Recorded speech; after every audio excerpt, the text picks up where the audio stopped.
السلام علیکم پیارے بچوں، آج کا ہمارا ٹاپک ہے پروین شاکر کی غزل، یعنی یہ شاعرہ کا نام ہے۔ تو غزل کے مطلب سے شروع کرتے ہیں۔ جب ساز کی لے بدل گئی تھی، وہ رقص کی کون سی گھڑی تھی۔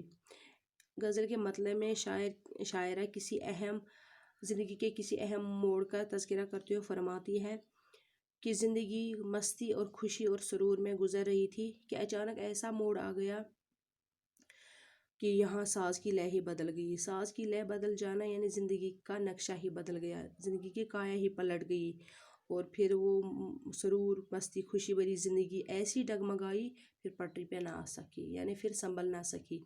شاعرہ اپنے کسی اہم واقعے کا ذکر کرتے ہوئے یہاں نظر آتی ہے۔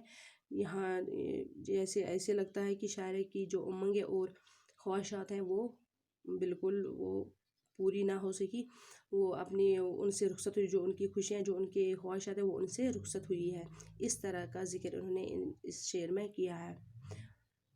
اب یاد نہیں کہ زندگی میں آخر بار کب ہنسی تھی۔ اس شعر میں فرماتی ہے کہ زندگی کے مسلسل دکھوں اور تلخیوں کی طرف اشارہ کرتے ہوئے فرماتی ہے کہ ناکامی اور محرومیوں نے اس قدر مجھے گھیر لیا، اس قدر مجھے اپنے شکنجے میں لے رکھا کہ مجھے یاد ہی نہیں ہے کہ میں آخری بار کب ہنسی۔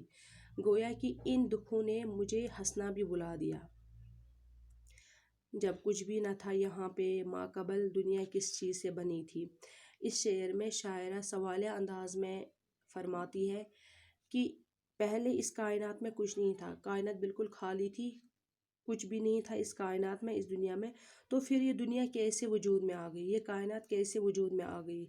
ظاہر ہے کہ کوئی نہ کوئی وجہ ہوگی، کوئی نہ کوئی سبب ہوگا جس سے یہ دنیا وجود میں آئی۔ مٹھی میں تو رنگ تھے ہزاروں، بس ہاتھ سے ریت بہہ رہی تھی۔ یہاں پہ شاعرہ فرماتی ہے کہ دل میں تو ہزاروں ارمان تھے، لیکن وہ کسی طور پہ پورے نہ ہو سکے۔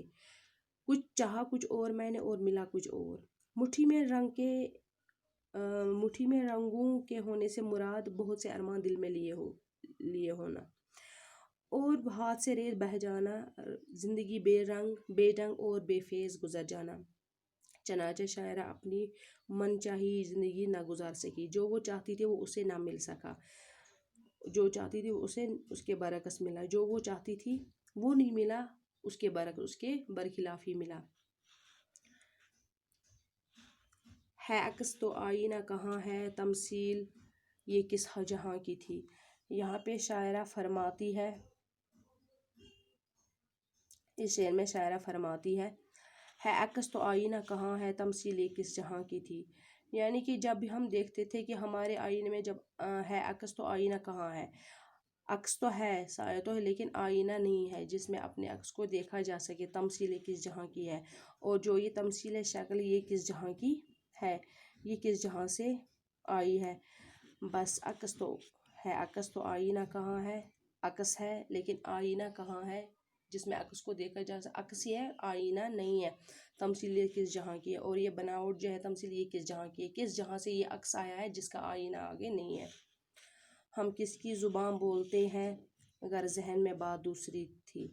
یہاں پہ شاعرہ فرماتی ہے انسان خاص کر خواتین کی لاچار اور مجبوری کی عکاسی کرتے ہوئے فرماتی ہے کہ اپنے ذہن و دل میں جو بات ہوتی ہے اس کا اظہار نہیں کیا جا سکتا ہے، یعنی عورت اپنے اظہار خیال نہیں کر سکتی، اس کی اجازت نہیں ہے اسے۔ ہاں، یعنی عورت اپنے نظریے اور سوچ کو اپنے منہ سے نہیں بول سکتی، یعنی اس کی زبان جو کچھ ادا کرتی ہے وہ بسبب مجبوری یا دوسروں کا خیال یا سوچ ہوتی ہے۔ مراد عورت کو اظہار کرنے اور اپنے معافی ضمیر ادا کرنے کی اجازت نہیں ہے۔ تنہا ہے اگر ازل سے انسان، یہ بزم کلام کیوں سجی تھی۔ یہاں پہ شاعرہ فرماتی ہے، خصوصاً عورت کی طرف اشارہ کرتی ہے کہ عورت جو ہے یہ بہت اکیلی ہے۔ گویا کہ اگر محفلیں بھی سجتی ہے وہاں پہ بھی عورت کے حقوق کی باتیں ہوتی ہیں، یہ صرف کہنے سننے کی باتیں ہیں، بلکہ عورت کی جو کمی ہوتی ہے، عورت کا جو اکیلا پن ہوتا ہے وہ ان محفلوں سے دور نہیں ہوتا ہے۔ یہ محفلیں محض ایک گروہ کے لیے ہوتی ہے جس میں یہ باتیں ہوتی ہے، بس کہنے سننے کی ہی باتیں ہوتی ہے، یہاں تک کہ ان عورت کا جو اکیلا پن ہے وہ ان سے دور نہیں ہوتا ہے، اس لیے بزم کلام کی کوئی اہمیت نہیں ہے۔ جو محفلوں میں باتیں کی جاتی ہیں اس کی کوئی اہمیت نہیں ہے جس سے عورت کا اکیلا پن نہیں دور ہوتا ہے، یہ تو محض گروپ کے لیے ہے، وہاں پہ صرف محض باتیں ہوتی ہیں کہنے سننے کے لیے، باقی عورت کی جو خواہشات ہے یا اس کا اکیلا پن ہے وہ دور نہیں ہوتا ہے، وہ اپنے اس اکیلے پن کو پھر بھی جھیلتی ہے۔ تھا آگ ہی جب میرا مقدر، کیوں خاک میں پھر شفا رکھی ہے۔ یہاں پہ فرماتی ہے کہ اگر میرا، یعنی کہ عورت کی طرف اشارہ ہے، اگر میرا مقدر آگ سے ہی جلنا ہے، اگر میرے مقدر میں لکھا تھا کہ میں آگ سے ہی جلوں، تو پھر خاک میں شفا کیوں رکھی ہے، تو خاک میں مرہم کیوں رکھا ہے؟ اگر مجھے ہر حال میں جلنا ہی ہے، یعنی میری خواہشات پوری نہیں ہو سکتی ہے، میں اپنے خیال کا اظہار نہیں کر سکتی، تو میں بالکل میرا اکیلا پن میرے ساتھ ہے، تو اگر یہ میرے لیے جلنا ہی میرا مقدر، تو یہ شفا خاک میں کیوں رکھی گئی ہے؟ اگر ہر حال میں مجھے ہی جلنا ہے تو شفا کا ہونا میرے کس کام کا ہے؟ میرے لیے کسی کام کا یہ شفا نہیں ہے۔ کیوں موڑ بدل گئی کہانی، پہلے سے اگر لکھی ہوئی تھی۔ یہاں پہ شاعرہ فرماتی ہے غزل کے مقطع میں، یہاں پہ آخری شعر میں فرماتی ہے کہ عورت کی کہانی ازل سے ہی، یعنی شروع سے ہی اس طرح لکھی ہوئی ہے کہ اس کا ہمیشہ استحصال ہی کیا جائے، یعنی اس کو صرف حاصل ہی مرد کے ہاتھوں حاصل ہی کیا جائے، تو پھر عورت نے جو کچھ اپنے قدرے، اگرچہ عورت نے اپنے لیے کچھ قدرے ہی تبدیلی لائی، کچھ قدرے اس میں تبدیلی رونما ہوئی، وہ کیسے ہوئی؟